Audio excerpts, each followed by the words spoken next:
Got disconnected, James. My bad, man.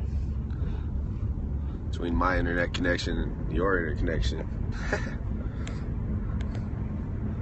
I was gonna finish my... Hey, how are you? So I was telling a story about, well, first of all, I was sorry my lighting is horrible tonight. I'm driving on the interstate. Trying not to stare. All right. So, yeah, so Jesus, right? So I'm preparing, I was preparing, sitting down, got my head right, sitting down to prepare for a Bible study that I do online, right? So all these people come in and we do a little study. So I'm trying to lay this outline on. Well, long story short, this dude, James, and he comes on and he starts asking questions, and he's like, I'm a new Christian and I struggle with a lot of things and blah, blah, blah. So I started just trying to, give him some, helpful tips to get started and, maybe a little direction. And then I start to get into my testimony, which is long. It is entertaining. People die and come to life. It's crazy.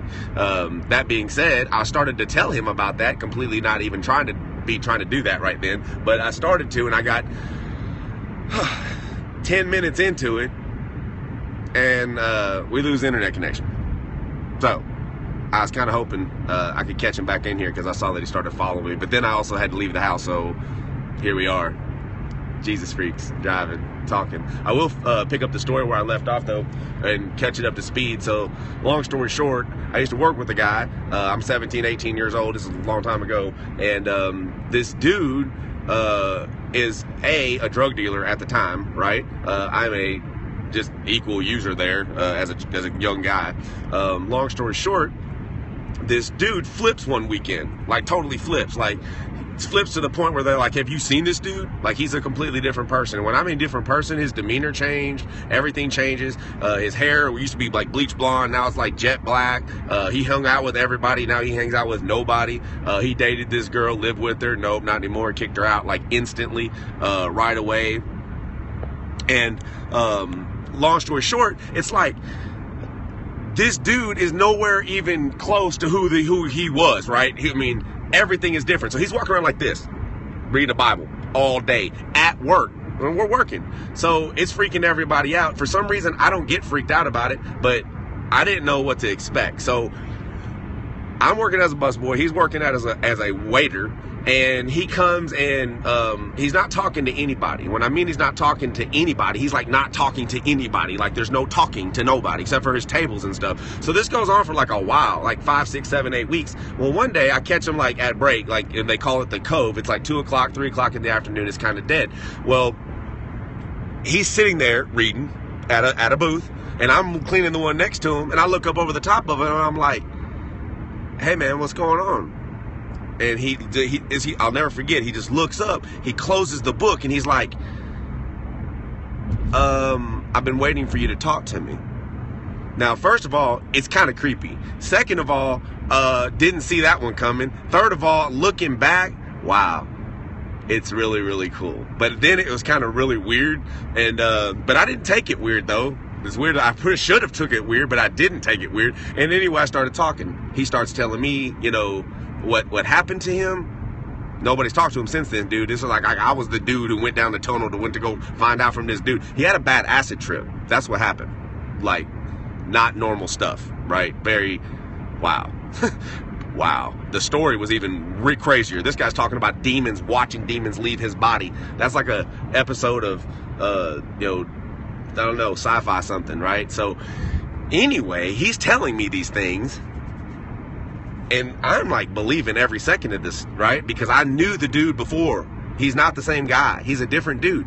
And I really respected that. I can respect at least that he's a different person. So his demeanor doesn't change, by the way. And I continue to follow him around. And the only way I can really explain it is like an addict who's getting a fix as far as what I was feeling when I would be around him and what I was getting back as far as like return. So it's like every time I was around him, it was like, wow.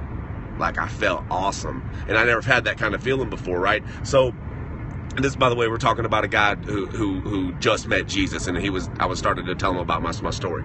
So Long story short, you fast forward that probably like 2 or 3 months, and this guy, he's like hanging out with a completely different group of friends and stuff now. So, of course, I slowly started to pull away from the bigger group too, because, it was changing my heart. I guess that's the only way I could put it. Things started changing for me. I was a young man, so I expected that would be happening at that time frame, but I didn't have like any mentorship. I didn't have a dad, so I didn't have anything working in my favor as far as like, this is what you need to do. And even if it was, I was like opposing the whole thing. I was like, this is not what I'm going to do, right? So anyway, how I got saved was after following him around for all this time and like, give me more, tell me more, read me more. One night, his new group of friends, like 30, 30, took up half the restaurant. And I come over and I'm like, I'm just doing my job. He's not working, and of course he's with this group. He introduces me to this dude. This is very important because this guy's name is Billy, and Billy comes up later on in life, not in the story, in life, and in the story. But so he introduces me to him, and Billy's so straightforward. I almost just did a sermon Bible study on this subject